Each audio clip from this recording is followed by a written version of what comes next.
안녕하십니까. 네, 8월 11일 부동산에 관련된 아주 특별한 이야기, 부동산 별비할 수다에 오신 여러분 환영합니다. 네, 저희가 오늘은 추석 이후에 특집 같은 형태로 특별한 이야기를 한번 나눠보려고 하고 있는데요. 사실 6.19 부동산 대책, 8.2 부동산 대책, 9.5 부동산 대책 후속 조치 같은 여러 가지 것들이 나왔고요. 추석 이후에 예정되어 있는 것들이 가계부채 종합대책, 그 다음에 주거복지 로드맵 이런 것들을 지금 발표하겠다라고 정부에서는 대기를 하고 있는 상황입니다. 부동산 대책이 발표가 되면서 여러 가지 많이 바뀌겠다, 조이겠다 이런 얘기들이 있었는데요. 그 중에 세금에 관련된 부분이 굉장히 좀 큰 변화가 있을 것으로 예상이 되고 있고요. 이미 시행이 되는 것들도 있고 또 시행이 예정 중인 것들도 있고 해서 굉장히 복잡한 상황에 놓여 있는 상황입니다. 그래서 오늘은 부동산 관련된 세금에 대한 이야기를 좀 자세하게 나눠볼까 하고요. 특별한 손님을 초대했는데요. 우리 참세무 법인의 송파지점 황규철 세무사님 인사 좀 드릴게요. 네. 안녕하세요. 참세무법인 송파지점 대표세무사 황규철 세무사입니다. 만나 뵙게 돼서 영광이고요. 반갑습니다. 네, 그다음에 우리 부동산의 부동산실 강경수 소장님 매일 오셔가지고 소개 안 드려도 안녕하세요. 네. 네, 그렇게 해서 진행을 한번 해보려고 하는데요. 자, 일단 부동산 세금이 사실 많이 접해보신 분들 입장에서는 굉장히 좀 일상화된 얘기겠지만 부동산에 관련돼서 이제 막 관심을 가지시게 되는 30대, 40대 이런 분들한테는 굉장히 생소하고 낯선 얘기일 수도 있을 것 같아요. 일단 부동산 세금 체계가 취득할 때, 보유할 때, 그 다음에 양도할 때 이렇게 각각 따로따로 구분되어서 별도로 부과가 되고 이렇게 해도 되지 않나요? 네, 맞습니다. 일단은 부동산을 취득하기 위해서는 큰 체계가 이제 세 가지 체계를 보실 수 있을 것 같은데요. 첫 번째 이제 취득 시 발생할 수 있는 세금, 그리고 두 번째 보유 시에 발생할 수 있는 세금, 그리고 그 부동산을 양도할 때 발생할 수 있는 세금, 이렇게 크게 세 가지로 나눠볼 수가 있는데, 첫 번째로는 취득했을 때 발생할 수 있는 세금으로는 거의 취득세가 가장 클 것 같고요. 그리고 두 번째는 이제 보유 시 발생할 수 있는 세금으로는 재산세, 그리고 종합부동산세, 그리고 임대소득세도 있을 수 있고요. 상가 같은 경우에는 이제 부가가치세가 발생할 수 있을 것 같습니다. 그리고 이제 그 부동산을 양도할 경우에는 이제 양도소득세가 크게 발생할 수 있을 것 같아요. 네. 그러면 취득세, 재산세, 종부세, 부가가치세, 임대소득세, 양도소득세. 그렇죠. 엄청 많네요. 좀 크게 큰 카테고리 아래서는 그럴 수 있을 것 같습니다. 그래요? 네. 이번에 부동산 대책 관련돼서 그럼 바뀐 게 뭐예요? 강사님 혹시 바뀐 거 좀 기억나세요?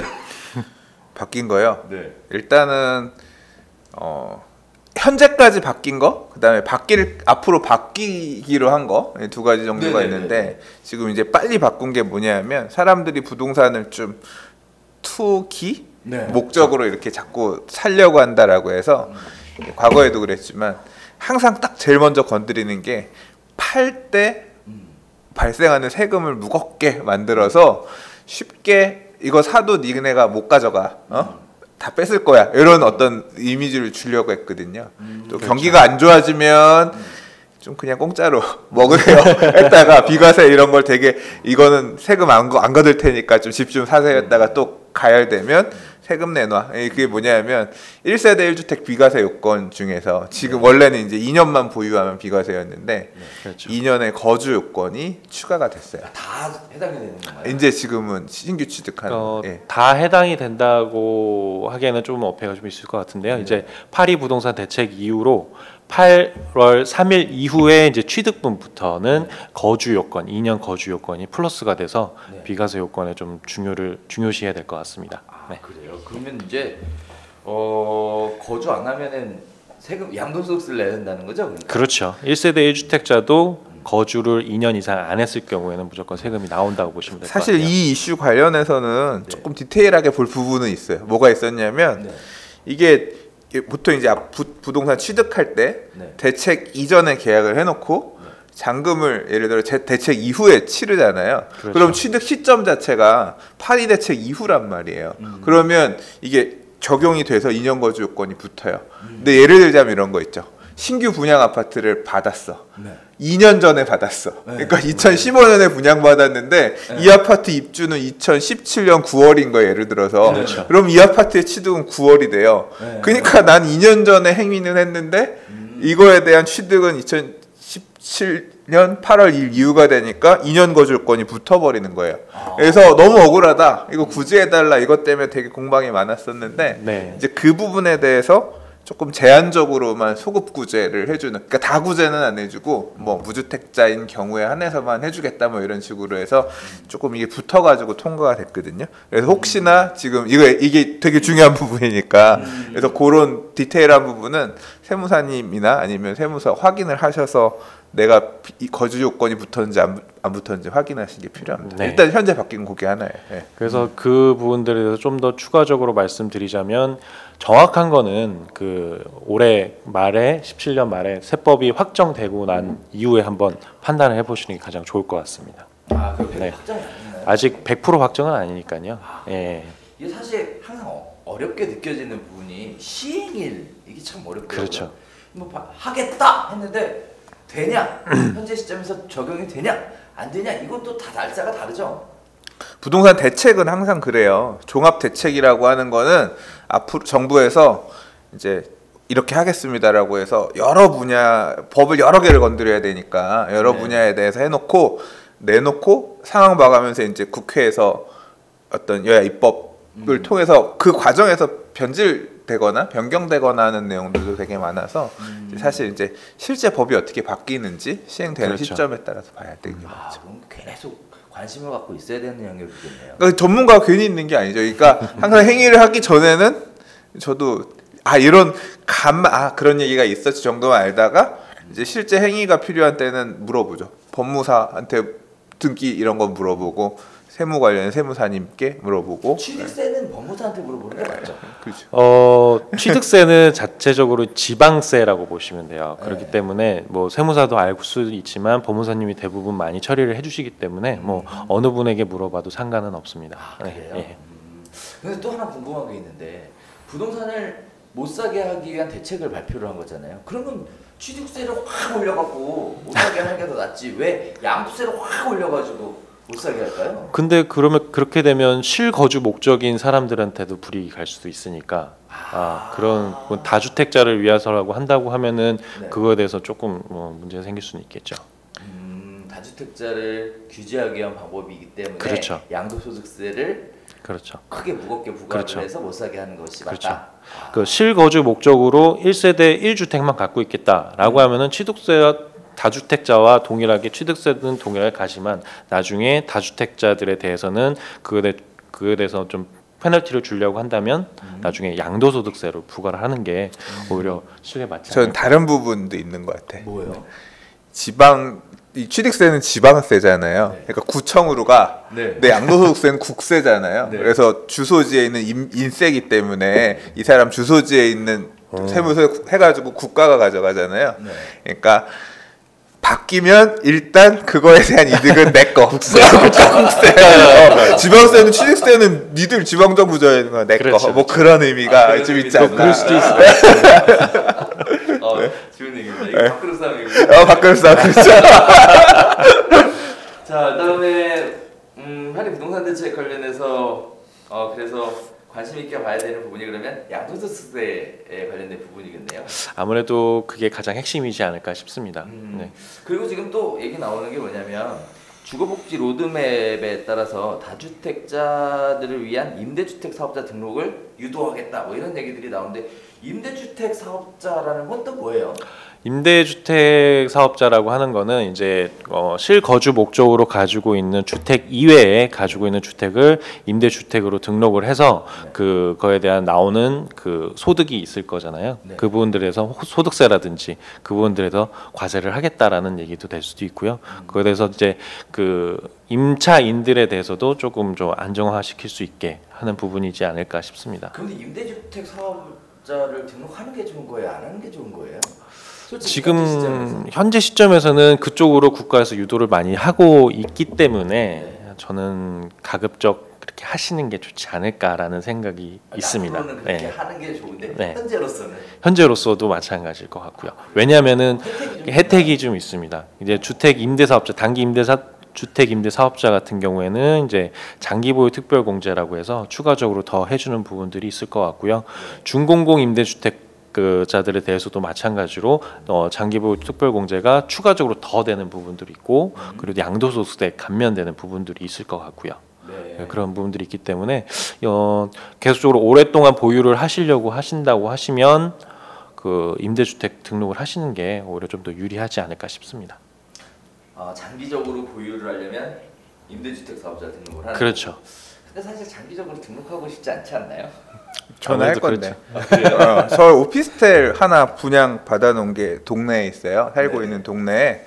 그게 내년 초 입주하는데 이게 임대주택, 이게 기존에 보유하고 있는 주택을 주택임대사업에 등록할 생각은 아직은 없고요. 네. 이제 신규 분양.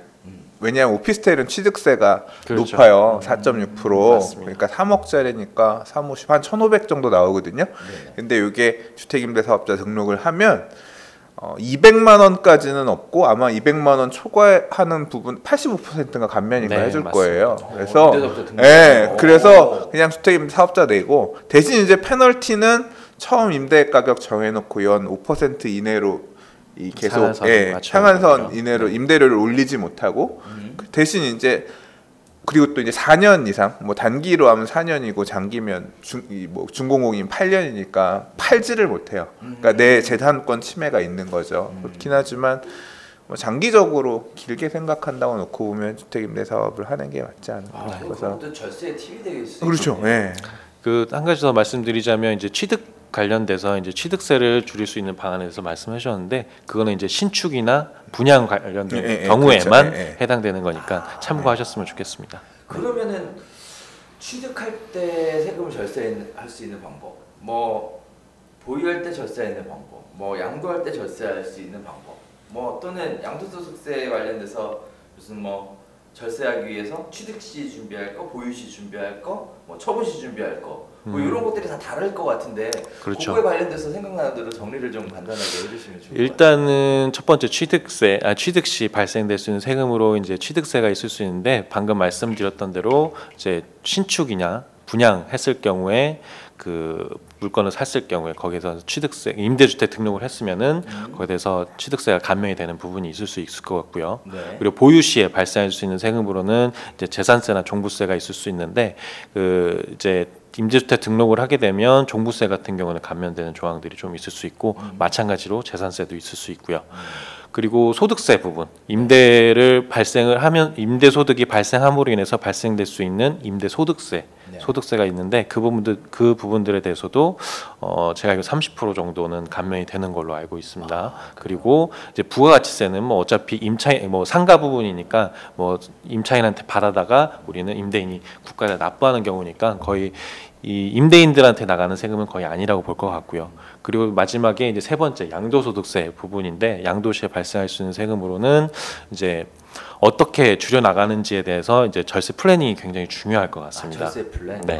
네. 뭐 특별한 게 있나요? 특별한 거라기보다는 미리미리 준비를 좀 해주시는 게 좋아요. 왜냐하면 이제 어떤 경우 취득 시에 발생할 수 있는 세금하고 이제 보유 시 발생할 수 있는 비용들, 그리고 양도 시에 발생할 수 있는 감면이나 비과세 조항들을 잘 판단을 하셔야 되는데, 일단은 취득 시 발생할 수 있는 세금을 이제 납부함으로 인해서 비용으로 공제가 될 수는 있고요, 양도소득세에서. 그리고 보유 시에 발생할 수 있는 비용들이 있을 수 있을 겁니다. 거기서 이제 주택 같은 경우에는 어떤 샤시라든지 베란다 확장이라든지 그런 부분들에 대해서 영수증을 꼼꼼히 챙겨 놓으시면 그 부분들에 대해서도 비용을 공제받을 수 있고요. 그래요? 그런 게 예. 비용이 공제가 돼요? 예, 맞습니다. 이게 양도소득세에서 공제가 가능하고요. 몰랐던 것처럼. 좀 어려운 표현, 이 유익비라고 그러죠, 그런 거를.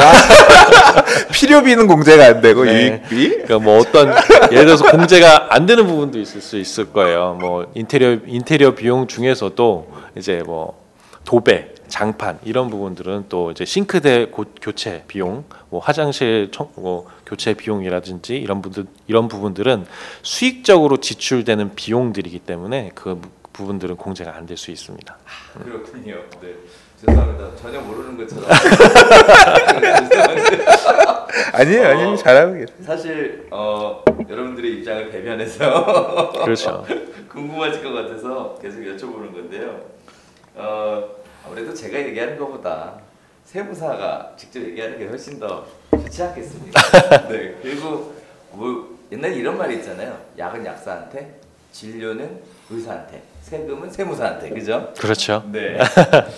자, 그래서 다양한 절세 방법들이 취득할 때, 보유할 때, 양도할 때 이렇게 있는 것 같아요. 뭐 그 중에 대표적인 게 영수증 잘 챙기는 거죠. 그렇습니다. 뭐 사실 다 기억할 수는 없잖아요.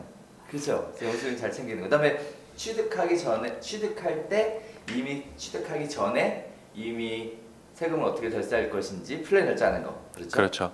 그래서 가장 중요한 것도 하나가 뭐냐면 부동산을 취득할 때 먼저 미리 계약을 하고 나서 나중에 이거 세금 얼마 정도 나올까요?라고 이제 예측을 하셔서 이제 뭐 얼마 정도 나올 거라고 여쭤보시는 분들이 계세요. 그러면 이미 계약 당시에는 모든 게 엎어진 물이 되는 겁니다. 그러면 주 담을 수가 없는 거예요.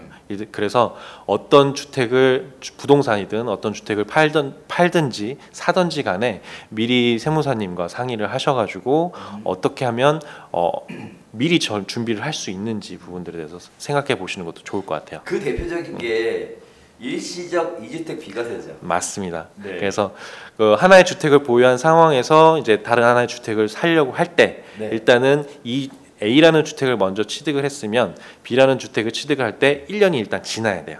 지나고 나서 이 A라는 주택을 3년 안에 팔아야 되는 거죠. 그렇게 되면 1세대 일시적 2주택자로 돼서 세금을 비과세 받을 수도 있습니다.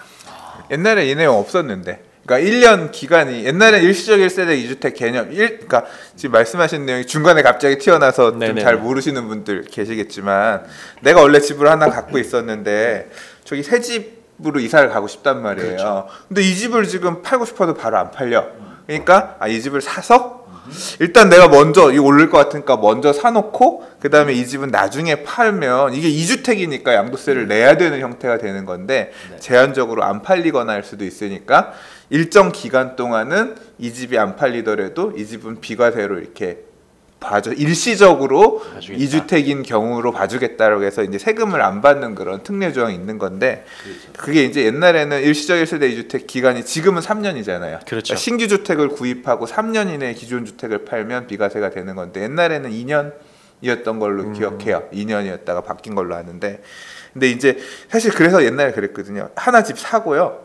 바로 연이어 산 다음에 그렇게 맞춰서도 됐어요. 근데 지금 말씀하신 내용이 전 몰랐는데 바뀐 게, 새로 사는 주택은 1년이 지난 다음에 사야만 그 일시적 1세대 2주택에 걸린다는 얘기인 거죠. 그 이런 일시적 1세대 2주택의 가장 핵심일 것 같아요. 그 1년 기간을 두고 사야 된다는 거. 네. 산 다음에 바로 사면 안 되고, 그렇죠. 산 다음에 1년 있다 사야 된다. 그렇죠. 그렇군요. 이게 재개발 재건축 구역에서도 사실 이주주택에 관련돼서 요게 영향을 미치는 부분이 있거든요.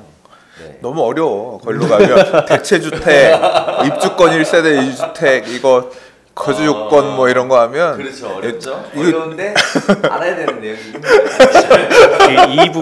이 부분은 굉장히 좀 어렵습니다. 어려워. 말씀하신 대로 어렵고요. 네. 그래서 제가 조만간 이제 강의를 하게 되는데 그때 더 자세하게 말씀드릴 수 있을 것 같습니다. 굉장히 좀 어려운 부분들이 좀 있어요. 네. 그렇죠. 그래서 사실 그런 게 궁금하지 않나요? 그렇죠. 뭐 일반적인 것보다 조금 한 단계 딱 올라가면, 그렇죠. 이 재개발로 인해서 재건축으로 인해서 철거되는 주택을 내가 가지고 있다.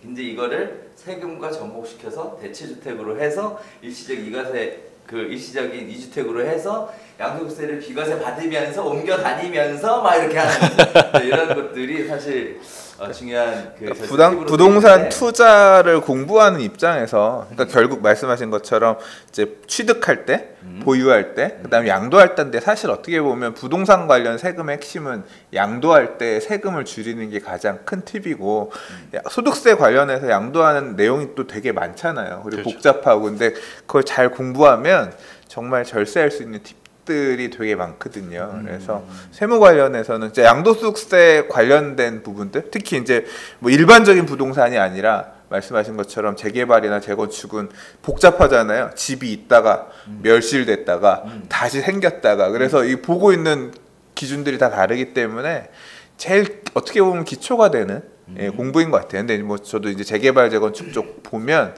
이게 재개발 재건축에 대한 얘기는 있지만 한편으로는 그 밑에 이 세무 관련된 이 재개발 재건축과 관련된 세무에 대한 공부도 되게 중요하거든요. 근데 사실 이 교육하시는 분들 그 부분에 이제 약한 경우들이 많아요. 그러니까 그런 공백을 결국 뭐냐면 투자라고 하는 게 차익이 발생하는 것도 중요하지만 성공적으로 엑시트하는 것도 되게 중요하잖아요. 그러니까 그 재개발 공부의 한 축이 재건축 공부의 한 축이 세무까지로 이렇게 마무리가 되면 조금 전체적으로 그리고 한번 경험을 하고 나면 그다음 원래 항상 그렇잖아요. 뼈대를 세우고 나면 아 이건 여기서 공부하면 된다. 그때 찾아보면 되고 그 전문가분한테 물어보면 되니까 그런 거 있잖아요. 법무사한테 물어봐야 될 거 세무사 양도세 전문가 세무사님한테 물어보고 또는 반대로 뭐 어디 내가 어디 가서 배가 아픈데 외과를 가거나 이렇게 전혀 뭐 내과를 가야 되는데 이제 그런 것처럼 그러니까 그런 부분들이 한번 알아놓으면 좋으니까 좀 세무 공부는 시간을 둬서 할 필요가 있다. 부동산 투자를 준비한 입장에서 그렇죠. 예, 그렇게 생각이 들어요. 그렇죠. 예. 그러니까 사실 저는 부동산 투자자뿐만 아니라 실제 내가 거주를 하기 위한 주택을 관심을 갖고 있는 분들도 세금에 대한 부분을 알아야 될 것 같아요. 왜냐면은 그 1세대 개념도 사실 우리가 알고 있는 주민등록상 세대가 아니잖아요. 세법상 세대는. 그래서 사실 당연히 비과세라고 받을 거라고 생각을 하고 집을 샀는데 이게 나중에 비과세가 안 되는 경우들도 있거든요. 그렇죠. 이런 부분들에 대한 것들도 알아야 되기 때문에 사실 파고 들어가면 들어갈수록 복잡한 것 같아요. 우리가 사실 방송 때 많은 분들을 위해서 많은 관심사가 있는 부분들에 초점을 맞추다 보니까 폭이 너무 넓게 들어가서 어떻게 보면은 디테일하게 파고 들어갔을 때만 어떤 이익이 되고 도움이 되는 내용이지 이렇게 전반적인 내용은 그냥 상식적인 선이지 수익이나 도움이 되는 데는 큰 도움은 안 되는 것 같아요 사실은. 하지만 뭐 세금에 대한 부분이 무덤까지 따라간다고 그러잖아요. 네, 그래서 반드시 알아야 되는 부분이긴 하니까 전체적인 아웃라인 개념은 잡으시고 그렇죠. 그리고 나서 디테일한 것들은 하나씩 강론으로 들어갔을 때 결국은 나한테 최적의 세금에 대한 부분을 커버리가 되지 않을까 이렇게 생각을 합니다. 그래서 오늘 부동산 별별 수다에 관련돼서는 이제 세금에 관련된 이야기를 계속 나누고 있는데요. 뭐 많은 얘기들을 해왔어요. 네, 강 선생님 혹시 이런 질문을 좀 하고 싶었다. 뭐 이런 거 있으셨어요? 없었는데. 워낙에 나오니까. 워낙에 이제 아니. 사실 이제 저는 사실 세무사님한테 드릴 말씀은 아닌 것 같고 아까 지금 이제 하나 2년 거주 요건은 붙은 거고요. 그다음에 이제 내년에 지금 어떻게 소득세법이 정확하게 정리되느냐에 따라서 내년에 이제 중과세 규정이 생기잖아요. 이제 지금 올해 국회에서 이제 이번에 그거 갖고 치고받고 하겠죠. 그렇죠. 여당이랑 야당이랑 이제 그 과정에서 그러니까 10여 년 전 같은 경우 제 기억으로 2003년인가 4년 대책 나올 때 3주택 60%, 2주택까지는 중과 없었고요. 그렇죠. 나중에 이제 3주택 60%에다가 2주택도 50% 중과가 2005년 그게 831 대책이었나 그랬을 것 같아요. 그래서 2007년 1월 1일부터 중과가 들어가면서 갔었던 것 같은데 이번에 바뀌는 거는 뭐 이번에 8.2 대책에 나온 거는 투기 과열지구 이내 조정 대상 지역이구나. 청약 조정 지역 내에서 3주택은 20% 붙고 그다음에 2주택은 10% 추가로 붙고 기존 세율에다가 이제 이런 내용들 이렇게 이제 되는 게 어느 범위까지 진짜로 실제 입법이 될지 그리고 이게 사실 여기서 할 얘기는 아니구나. 근데 저는 이게 매도하는 사람들 입장에서는 사전에 팔기보다는 정말로 이런 게 나오면 안 팔고 너무 세금이 과도하게 많아져서 진짜 물건이 쑥 들어가는 상황. 그래서 이제 이번에 8.2 대책 이후로 이제 부동산을 보유하시는 분들이 가장 핵심으로 삼아야 될 게 뭐냐면 이걸 계속 보유해서 끝까지 끌고 갈 건 세법이 바뀔 때까지 그렇죠. 끌고 갈 건지 아니면 2018년 4월 1일 전에 어느 하나를 양도를 할 건지 이게 가장 그 판가름에 놓이실 시기인 것 같아요. 그래서 어떻게 플래닝을 해 나가실지가 가장 관건일 것 같습니다. 그 선택지가 날짜가 이제 얼마 안 남은 거예요. 올 연말 이제 그쵸. 지금 또 거래 절벽이라고 그래서 매매도 생각보다 인기 지역들 이런 데들이나 조금 그렇죠. 그렇지 전체적으로는 거래들이 그렇게 원활하게 되고 있는 분위기는 아니고 그 사실상 제가 실무에서 접해본 결과 지금 파리 대책 이후에 그 1세대 1주택 이외의 양도소득세 신고는 거의 많이 없다고 보셔도 무방할 정도로 예, 그 전까지만 해도 뭐 2주택자, 3주택자, 뭐 다세대 주택 뭐 이런 식으로 해서 세금 계산을 많이 했었던 걸로 기억을 하는데 파리 대책 이후부터는 거의 이제 1세대 1주택자들에 대한 세금 계산, 세금 계산이어봤자 이제 뭐 9억 미만까지는 세금이 없잖아요. 그러다 보니까 비과세니까 뭐 세금을 원칙적으로 신고해야 되는 거지만 만약에 신고를 안 해도 뭐 무방할 부분들이 있을 수는 있는데 어쨌든 9억 초과 부분에 대해서 1세대 1주택자들에 대해서 세금이 나오니까 그 부분들에 대해서 세금 신고가 좀 많이 이루어지는 걸로 보입니다. 지금. 아 그런 시장의 변화가 있군요. 네. 네, 일단 좋은 말씀 감사합니다. 오늘 귀한 시간 내주시고 이렇게 세금에 관련된 좋은 정보들 이렇게 같이 나누셔서 진심으로 감사드리겠는데요. 제가 부탁을 긴급으로 다음에 한 번 더 나와주시죠.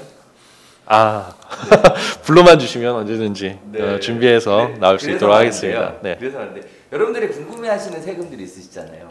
다음번에 나오실 때는 그런 걸 가지고 이야기를 한번 나눠보면 어떨까 싶어요. 그러면 하나의 핵심 주제를 정해서 네. 그러니까 뭐 질문을 몇 개 받아서 이런 때는 이런 팁이네 일종의 세금 그렇죠. 팁, 세금 팁. 예. 그러면 몇 개 케이스 정도만 해도 완전 꿀팁이 되겠네요. 그러니까요, 괜찮을 것 같아요. 그래서 제가 참여할 수 있는 힌트를 하나 드리도록 하겠습니다.